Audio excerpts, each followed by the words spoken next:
That Einride is adding 75 of its electric heavy-duty trucks to Amazon's Relay Freight network as part of a deal that gives the Swedish startup a toehold in the e-commerce giant's operations. That Einride will also provide charging infrastructure across 5 locations in the United States.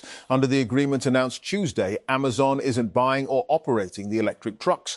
Instead, that Einride will own and manage, using its own Saga AI software, the trucks, which can be used by drivers in Amazon's Relay Freight network. Relay, launched in 2017, is an app that truck drivers can use to book hauling gigs with Amazon. That YouTube is expanding its new likeness detection technology, which identifies AI-generated content, such as deepfakes, to people within the entertainment industry, the company announced on Tuesday. The technology works similarly to YouTube's existing Content ID system, which detects copyright-protected material in users' uploaded videos, allowing rights owners to request removal or share in the video's revenue. And students across Pakistan studying science subjects can now apply for the Asian Science Camp 2026, which will take place from August 2 to 8 at the University of Hong Kong. And the Pakistan Science Foundation, PSF, will sponsor 5 students for the program. Selection will be based on merit through a 2-stage process. The camp brings together students from different countries to present ideas and take part in scientific discussions and demonstrate their work in front of leading scientists. Participants will also visit research facilities, laboratories, industrial sites and universities as part of the program. That Huawei has officially introduced the Pura 90 Pro and Pura 90 Pro Max as the latest additions to its flagship smartphone lineup. Both models arrive with refreshed styling, bold gradient finishes and upgraded camera systems. The design takes inspiration from the Huawei P30 series, while the new hardware focuses heavily on photography and premium features. And Ethiopian Airlines is planning to launch direct flights to Lahore, a move discussed during a meeting between Federal Minister for Commerce Jam Kamal Khan and Ethiopian Ambassador Dr. Omar Hussein Oba in Islamabad. The envoy said the proposed route is expected to enhance business-to-business linkages, improve connectivity and promote cultural exchange between Pakistan and Ethiopia.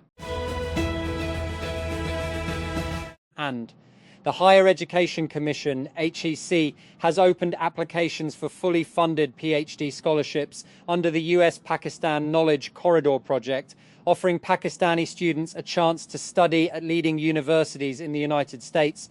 According to the announcement, the scholarships are available for admission to US universities, ranked among the top 100 in the QS World University Ranking. That Dell has officially introduced the Alienware Aurora 16X 2026, a new high-performance gaming laptop aimed at competitive players and users with demanding creative workloads. The laptop is now available through Dell's online sales platforms. The new Aurora 16X combines Intel's latest Core Ultra processors, an OLED high refresh rate screen, and NVIDIA graphics in a premium chassis. That Pakistan on Tuesday urged the United States and Iran to extend their 2-week ceasefire, emphasizing the need for dialogue and diplomacy.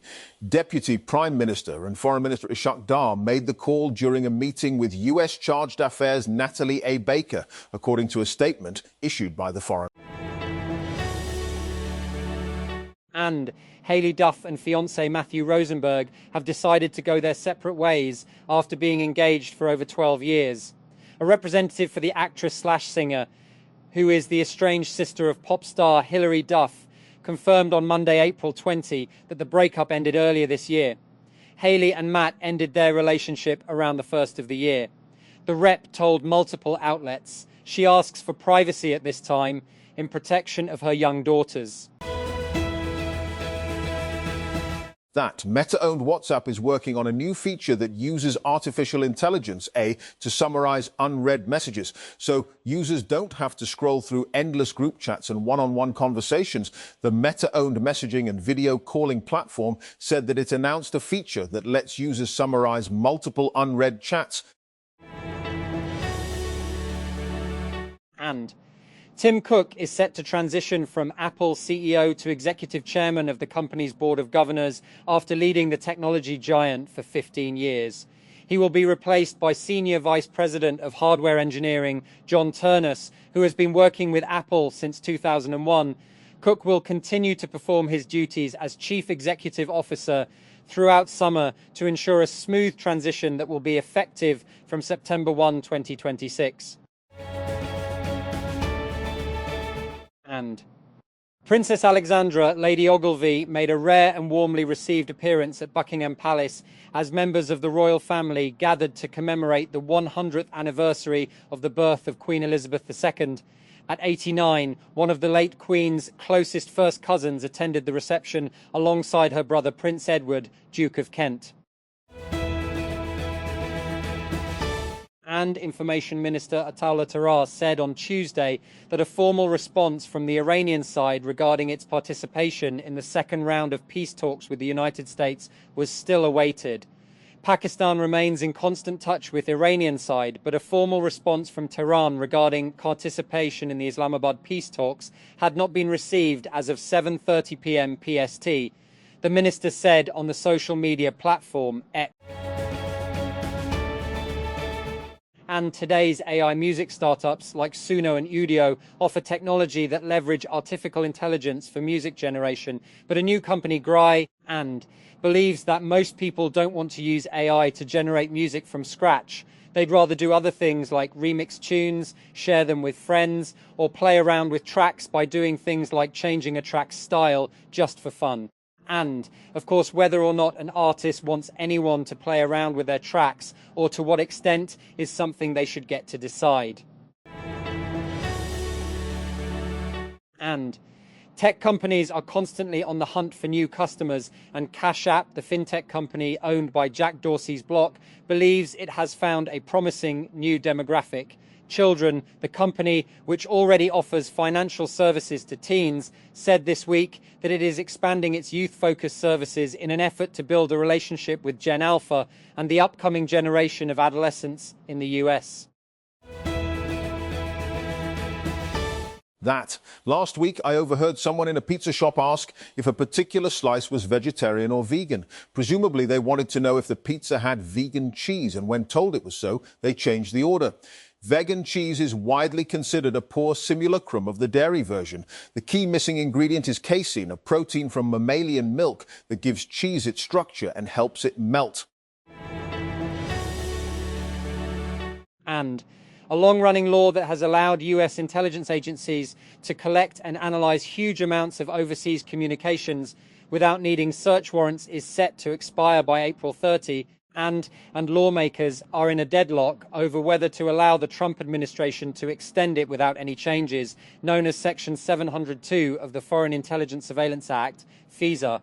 The law allows the National Security Agency and the CIA, the FBI, and other federal intelligence agencies to record overseas communications that flow through the United States without needing individualized search warrants.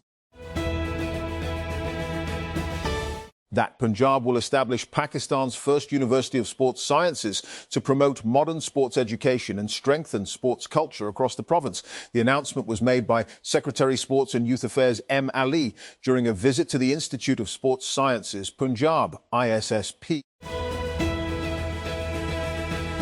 And Pakistan Telecommunication Company Limited, PTCL, is currently working on getting the final nod from authorities to merge Ufone and Telenor, after which the merger co will operate as Ufone and Telenor as a brand will be dissolved, said Hatim Bamatraf, CEO and president of PTCL. And the federal government has unveiled an ambitious plan to transform Islamabad into a world-class city by launching major development projects and attracting foreign investment. The decisions were taken during a high-level meeting chaired by Interior Minister Mohsin Naqvi at the Capital Development Authority CDA headquarters, where officials reviewed ongoing and future projects in the capital.